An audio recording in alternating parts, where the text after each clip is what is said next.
राधे धे हरे कृष्ण जय भोलेनाथ। कार्तिक मास के कृष्ण पक्ष की चतुर्दशी तिथि का यह पावन दिवस केवल दीपों का नहीं बल्कि धर्म की पुनः स्थापना का प्रतीक भी है। इस दिन भगवान श्री कृष्ण ने नरकासुर नामक महादैत्य का वध कर संपूर्ण लोगों को भयमुक्त किया था। इसीलिए इसे नरक चतुर्दशी कहा गया है। इस दिन तेल से अभ्यंग स्नान, दीपदान और भगवान की आराधना करने से मनुष्य के समस्त पाप नष्ट हो जाते हैं तथा वह नरक के दुखों से मुक्त होकर मोक्ष की ओर अग्रसर होता है। नरकासुर एक अत्यंत पराक्रमी और अहंकारी राक्षस था। उसका जन्म स्वयं पृथ्वी देवी के गर्भ से हुआ था। उसमें अतुल शक्ति थी, परंतु उस शक्ति का प्रयोग उसने अधर्म के मार्ग पर किया। उसने देवताओं को परास्त कर देवराज इंद्र का ऐरावत हाथी, उच्च श्रवा घोड़ा, कुबेर के मणिमाणिक्य, पद्मनिधि शंख और अदिति माता के दिव्य कुंडल छीन लिए थे। भयभीत देवता इंद्र के नेतृत्व में भगवान श्री कृष्ण की शरण में पहुंचे और करबद्ध होकर निवेदन किया, हे माधव, हे जगत पालक, आप ही हमें इस अत्याचारी असुर से मुक्ति दिला सकते हैं। भगवान श्री कृष्ण ने देवताओं को आश्वासन दिया और गरुड़ पर आरूढ़ होकर सत्यभामा के साथ नरकासुर के नगर की ओर प्रस्थान किया। जैसे सूर्य का प्रकाश अंधकार को भस्म कर देता है, वैसे ही भगवान का तेज उस राक्षस के नगर पर फैल गया। असुरों ने भीषण गर्जना करते हुए भगवान पर आक्रमण किया। उन्होंने शूल, गदा, तोमर और अनेक अस्त्र फेंके, परंतु श्री कृष्ण ने अपने शारंग धनुष से उन सबके अस्त्र शस्त्र काट डाले।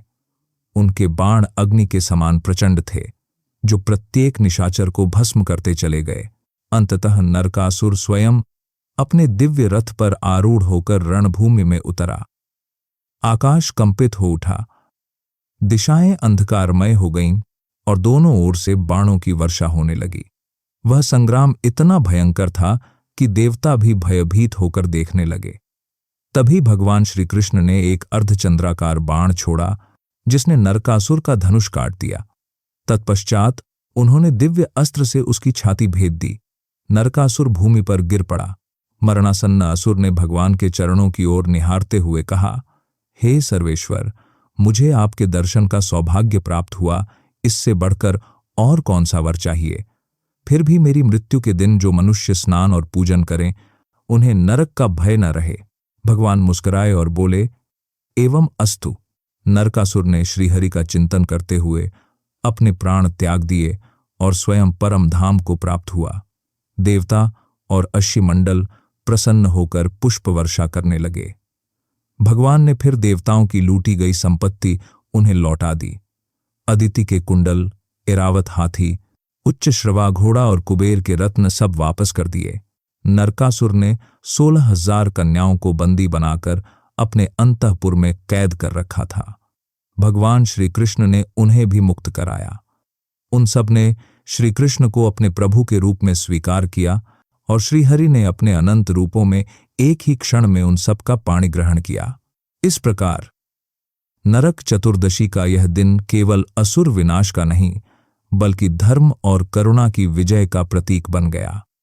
भगवान ने असुरता का नाश कर यह सिखाया कि प्रकाश केवल दीपों का नहीं होता, वह हमारे कर्मों का भी होता है। नरकासुर के संहार के बाद यही तिथि कार्तिक मास की कृष्ण चतुर्दशी शिव भक्तों के लिए भी उतनी ही पावन मानी गई, क्योंकि इस दिन ही मासिक शिवरात्रि भी मनाई जाती है। यह वह तिथि है जब भगवान शिव ने स्वयं मृत्यु को पराजित किया और यह सिद्ध कर दिया कि जो उनके शरणागत होता है उसे काल भी स्पर्श नहीं कर सकता। प्राचीन काल में कालंजर नामक राज्य में एक धर्मनिष्ठ, न्यायप्रिय और शिव भक्त राजा श्वेत राज्य करते थे। उनके राज्य में न तो अकाल पड़ता था, न किसी प्रकार का दोहक। लोग प्रसन्न, स्वस्थ और समृद्ध थे। जब राजा वृद्धावस्था को पहुंचे, उन्होंने अपना राज्य अपने पुत्र को सौंप दिया और स्वयं भक्ति के मार्ग पर चल पड़े। वे गोदावरी नदी के तट पर एक गुफा में गए, वहां एक सुंदर शिवलिंग स्थापित किया और उसी के दर्शन, ध्यान और पूजन में जीवन अर्पित कर दिया। अब वे राजा श्वेत नहीं रहे, वे महामुनि श्वेत बन चुके थे। उनके जीवन में अब कोई चिंता नहीं, कोई लोभ नहीं, केवल एक ही लक्ष्य था, महादेव का ध्यान। उनकी गुफा के चारों ओर वातावरण इतना शांत और दिव्य था कि वहां से गुजरने वाले पक्षी तक मधुर स्वर में हर हर महादेव पुकारते। समय बीतता गया। मुनि की आयु पूर्ण हो चली, परंतु उन्हें उसकी कोई अनुभूति नहीं हुई। उनका शरीर तो वृद्ध था, पर आत्मा शिव में लीन थी। वे रुद्राध्याय का पाठ करते हुए समाधि में तल्लीन थे। तभी मृत्यु के देवता यमराज ने अपने दूतों को भेजा कि वे श्वेत मुनि के प्राण लेकर आएं। यमदूत गुफा के द्वार तक पहुंचे, पर जैसे ही उन्होंने भीतर प्रवेश करने की चेष्टा की, उनके अंग शिथिल हो गए। शिवलिंग से निकलने वाले तेज ने उन्हें वहीं स्थिर कर दिया। वे न आगे बढ़ सके, न पीछे लौट सके। यह देखकर यमराज स्वयं पृथ्वी पर उतर आए। गुफा के बाहर कांपते यमदूतों ने कहा, प्रभु, श्वेत अब साधारण मनुष्य नहीं रहे।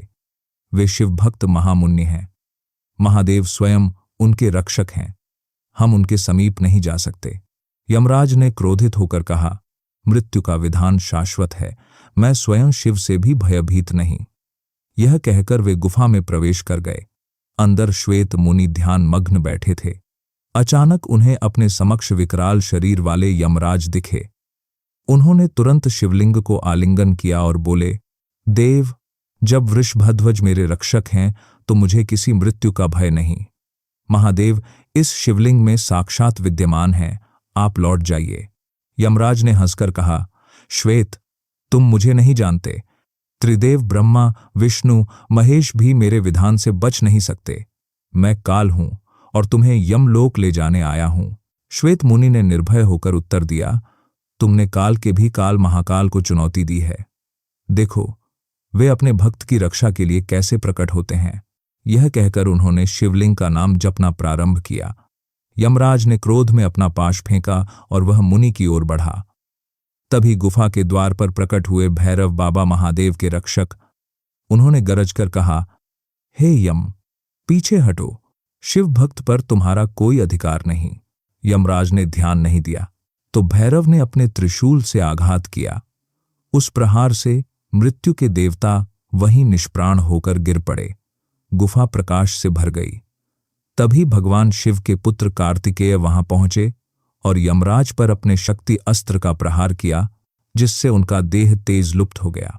यमराज की मृत्यु से तीनों लोकों में हलचल मच गई। देवगण घबरा गए। वे कैलाश पर्वत पर जाकर भगवान शिव से प्रार्थना करने लगे, प्रभु, यदि मृत्यु न रही तो सृष्टि का चक्र रुक जाएगा। शिव मुस्कुराए और बोले, मृत्यु केवल उस पर शासन कर सकती है जो मृत्यु से भयभीत है। जो मेरे शरणागत हैं वे अमर हैं। यमराज को पुनर्जीवित किया जाएगा, परंतु वे अब मेरे भक्तों पर कभी अधिकार नहीं करेंगे। फिर भगवान शिव ने जल से आचमन किया और उनके त्रिनेत्र से एक प्रकाश किरण निकली, जिसने यमराज को पुनः जीवन प्रदान किया। यमराज ने नम्र होकर श्वेत मुनि के चरणों में प्रणाम किया और बोले, हे महात्मा, आपने मुझे भी जीत लिया। अब मैं आपके और आपके आराध्य महादेव के चरणों में नतमस्तक हूं। श्वेत मुनि ने विनम्रता से कहा, हे मृत्यु के देवता, भक्त कभी शत्रु नहीं बनता। मैं आपको शिव की ओर से अभय प्रदान करता हूं। इस प्रकार भगवान शिव ने सिद्ध कर दिया कि जो सच्चे मन से उनकी शरण में आता है, उसके लिए मृत्यु भी नम्र हो जाती है। प्रेम से बोलिए, हर हर महादेव। भैरव बाबा की जय। भगवान शिव की कृपा की महिमा अपरंपार है। वे केवल योगियों या भर्षियों के नहीं, बल्कि हर उस जीव के स्वामी हैं जो प्रेम, भक्ति और श्रद्धा से उन्हें पुकारता है। शिवरात्रि का व्रत भी यही सिखाता है कि अनजाने में किया गया शुभ कर्म भी जब ईश्वर के चरणों तक पहुंचता है तो वह साधक को मोक्ष प्रदान करता है। ऐसी ही एक प्रेरणादायक कथा है चित्रभानु नामक शिकारी की, जिसने अपने पिछले जन्म में अनजाने में ही शिवरात्रि व्रत का पालन कर लिया और भगवान शिव का प्रिय भक्त बन गया। प्राचीन समय में चित्रभानु नामक एक शिकारी था। उसका जीवन वन्य पशुओं का शिकार करने में बीतता था। उसी के माध्यम से वह अपने परिवार का भरण पोषण करता था।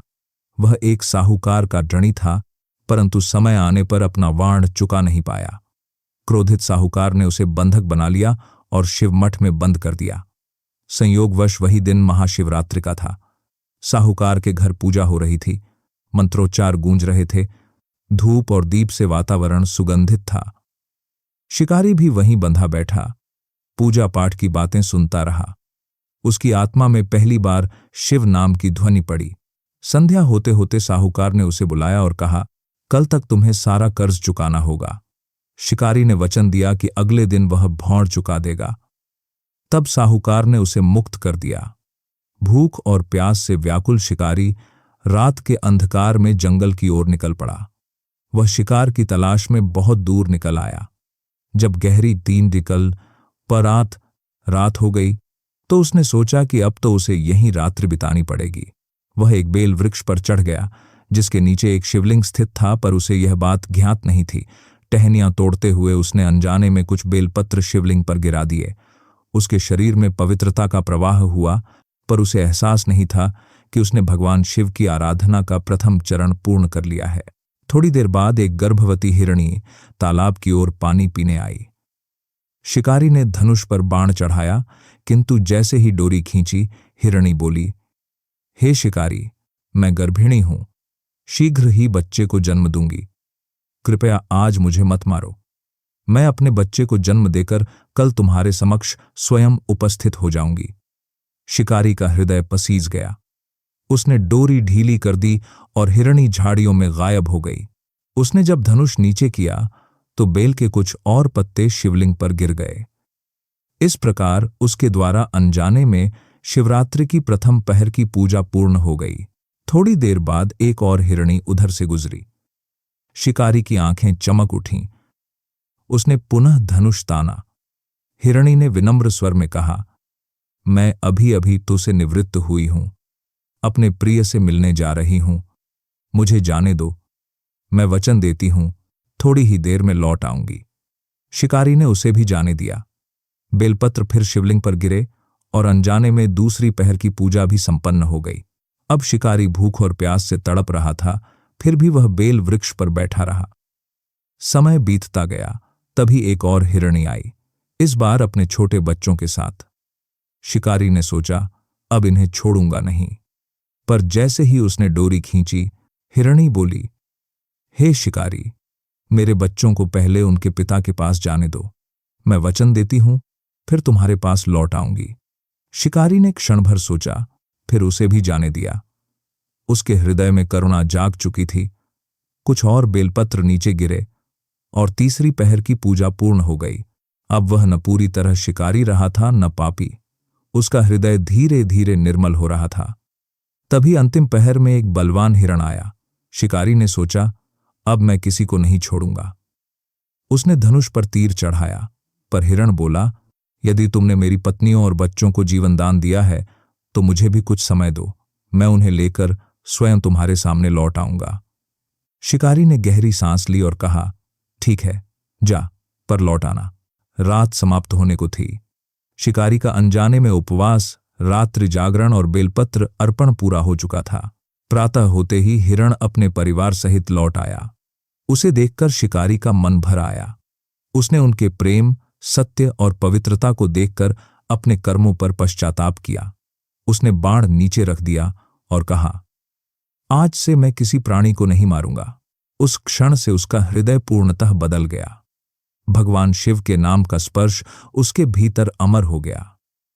वह जो शिकारी था अब भक्त बन गया। जब मृत्यु का समय आया, यमदूत उसके प्राण लेने पहुंचे, परंतु शिवगण वहां पहले से उपस्थित थे। उन्होंने कहा, यह शिवभक्त है, इसे छूना मत।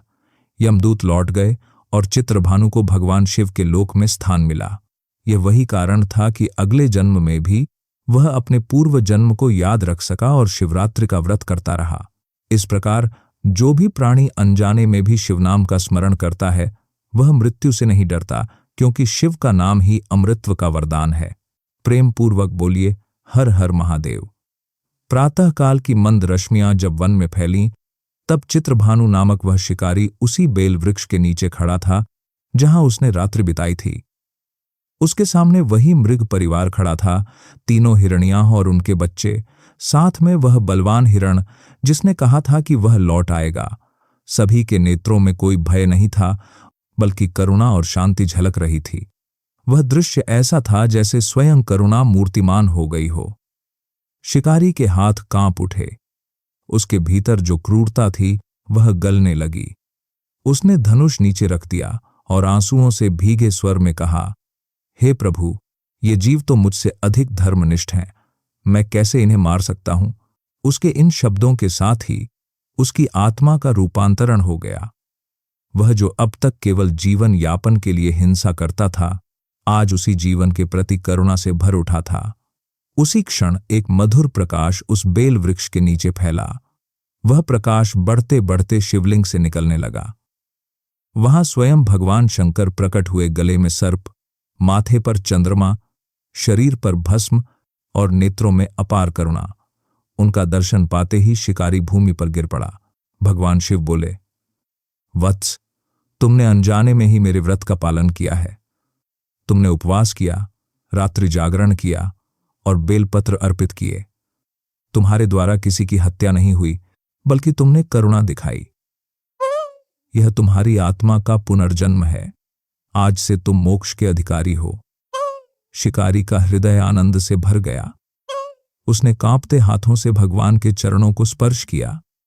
शिव मुस्कुराए और बोले, जिसने बिना जाने मेरे नाम का स्मरण किया, वह भी मेरे अनुग्रह से वंचित नहीं रहता। तुमने जो मृग परिवार को जीवनदान दिया, उसी क्षण तुम्हारे पाप धुल गए। इस जन्म के अंत में मेरे गण तुम्हें स्वयं शिवलोक लेकर जाएंगे। यह कहकर भगवान अंतर्धान हो गए, पर वह स्थान अब भी उनके तेज से आलोकित रहा। मृग परिवार ने शिकारी के चारों ओर परिक्रमा की और फिर वन में विलीन हो गया। चित्रभानु का हृदय अब पूर्णतः शांत था। उसने अपने जीवन का शेष भाग भगवान शिव के ध्यान और सेवा में समर्पित कर दिया। समय बीत गया और जब मृत्यु का क्षण आया तो यमदूत पुनः उसके समीप पहुंचे। किंतु जैसे ही वे निकट आए, वातावरण में घंटियों की ध्वनि गूंज उठी। आकाश से गंधर्वों के गीत सुनाई देने लगे, हर हर महादेव। और तभी वहां प्रकट हुए शिवगण। उनके शरीर से निकलती ज्योति ने समस्त आकाश को आलोकित कर दिया। उन्होंने कहा, हे चित्रभानु, महादेव का आदेश है, तुम्हारा स्थान शिवलोक में है। यमदूत भय से पीछे हट गए। उन्होंने शिवगणों को प्रणाम किया और वहां से प्रस्थान किया। शिकारी का देह धीरे धीरे शांत हुआ, पर उसका मुख कमल की भांति खिल उठा। उसके मुख से अंतिम शब्द निकले, हर हर महादेव। उसी क्षण उसका प्राण शरीर से निकलकर दिव्य प्रकाश में परिवर्तित हो गया। शिवलोक में पहुंचकर उसे वही स्थान प्राप्त हुआ जो महान भक्तों नंदी, भृंगी और कार्तिकेय के समीप होता है। वहां उसने महादेव के चरणों में प्रणाम किया। भगवान शिव ने प्रसन्न होकर कहा, वत्स, जो भक्त अपने जीवन में एक बार भी सच्चे हृदय से मेरा नाम लेता है, वह मेरे लोक में स्थान पाने योग्य हो जाता है। तुम्हारी यह कथा आने वाले युगों में लोगों को यह सिखाएगी कि शिव नाम अनजाने में भी लिया जाए तो वह मोक्षदायक बन जाता है। तभी आकाशवाणी हुई, जो मनुष्य कार्तिक मास की कृष्ण चतुर्दशी को स्नान, दीपदान और शिव पूजन करेगा, वह नरक से मुक्त होकर शिवलोक को प्राप्त होगा। यह सुनकर सभी देवता प्रसन्न हो उठे। महादेव ने उस शिकारी को आशीर्वाद देते हुए कहा, तुम्हारा नाम लोक में अमर रहेगा। तुमने हिंसा के जीवन को त्याग कर भक्ति का मार्ग चुना, इसलिए तुम सच्चे शिव भक्त कहलाओगे। इस प्रकार एक सामान्य शिकारी जिसने अनजाने में शिव की आराधना की, वह भी भगवान की कृपा से परम मोक्ष को प्राप्त हुआ। यही कारण है कि महाशिवरात्रि और मासिक शिवरात्रि दोनों दिन उपवास, दीपदान और रात्रि जागरण का विशेष महत्व रखते हैं। यह दिन केवल पूजा का नहीं, आत्मा के पुनर्जागरण का प्रतीक है। जो व्यक्ति श्रद्धा से इस कथा को सुनता या स्मरण करता है, उसके हृदय से अंधकार मिट जाता है। उसके जीवन में सत्य, शांति और करुणा का प्रकाश फैल जाता है। प्रेम पूर्वक बोलिए महादेव शंभो, हर हर भोलेनाथ। शिकारी चित्रभानु की कथा यहीं समाप्त नहीं होती, बल्कि यही कथा हमें जीवन का सबसे बड़ा सत्य सिखाती है कि ईश्वर तक पहुंचने का मार्ग केवल भव्य पूजा पाठ से नहीं, बल्कि सच्चे हृदय और निर्मल कर्मों से होकर गुजरता है। महादेव उस भक्त के हृदय में बसते हैं जो करुणा, क्षमा और सत्य का पालन करता है। इसी कारण मासिक शिवरात्रि का दिन विशेष माना गया है, क्योंकि यह हमें भीतर के अंधकार को पहचानने और आत्मा के प्रकाश को जगाने की प्रेरणा देता है। भगवान शिव स्वयं मृत्युंजय हैं, मृत्यु पर विजय पाने वाले। उनके भक्त के लिए मृत्यु कोई भय नहीं, बल्कि एक द्वार है जो उसे इस संसार के बंधनों से मुक्त कर दिव्यता की ओर ले जाता है। शिव पुराण में कहा गया है कि जो मनुष्य इस दिन रात्रि जागरण करता है, उपवास करता है और बेलपत्र, धतूरा, जल तथा दूध से भगवान का अभिषेक करता है, वह समस्त पापों से मुक्त होकर शिवधाम को प्राप्त होता है। मासिक शिवरात्रि के व्रत का फल केवल सांसारिक सुख नहीं बल्कि आत्मिक शांति भी है। इस दिन ब्रह्म मुहूर्त में उठकर स्नान करने, दीप जलाने, नमः शिवाय का जाप करने और भगवान को जल चढ़ाने से जीवन के समस्त दुख दूर हो जाते हैं। कहा गया है कि शिव नाम का उच्चारण जितनी बार किया जाए उतनी बार भीतर का विष नष्ट होता है। ईर्ष्या और अहंकार का प्रतीक है जिसे महादेव अपने कृपा जल से धो देते हैं। महामुनि श्वेत और शिकारी चित्रभानु दोनों की कथा हमें यही सिखाती है कि भगवान की कृपा किसी पद, ज्ञान या कुल से नहीं बंधती। चाहे कोई राजा हो या वनवासी, कोई ज्ञानी हो या अज्ञानी, यदि उसका हृदय पवित्र है तो महादेव स्वयं उसके रक्षक बन जाते हैं। मासिक शिवरात्रि के इस पावन अवसर पर जो भक्त उपवास रखता है, रात्रि में दीपक जलाकर भगवान की आराधना करता है और सच्चे मन से क्षमा, दया और करुणा का पालन करता है, उसके जीवन में कभी अंधकार नहीं रहता। कथा कहती है कि जब यमराज ने राजा श्वेत के सामने अपनी हार स्वीकार की थी, तब भगवान शिव ने कहा था, भक्त के चरणों में बैठी मृत्यु भी उसका कुछ नहीं बिगाड़ सकती। यह वचन आज भी उतना ही सत्य है। शिव की आराधना करने वाला भक्त न केवल इस जन्म में सुख पाता है बल्कि मृत्यु के पश्चात भी अमर हो जाता है। इस दिन यदि कोई व्यक्ति गरीबों को अन्न दान करता है, जल अर्पित करता है या किसी जीव को जीवन दान देता है, तो वह भी उसी पुण्य का अधिकारी होता है जैसा महामुनि श्वेत और चित्रभानु हुए थे।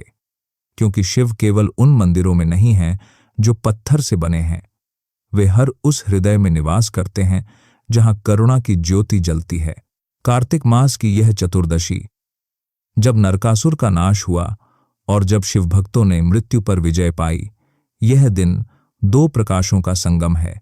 एक बाहरी दीपों का प्रकाश और दूसरा भीतर का आत्मा का प्रकाश। यही प्रकाश हमें मोक्ष की ओर ले जाता है।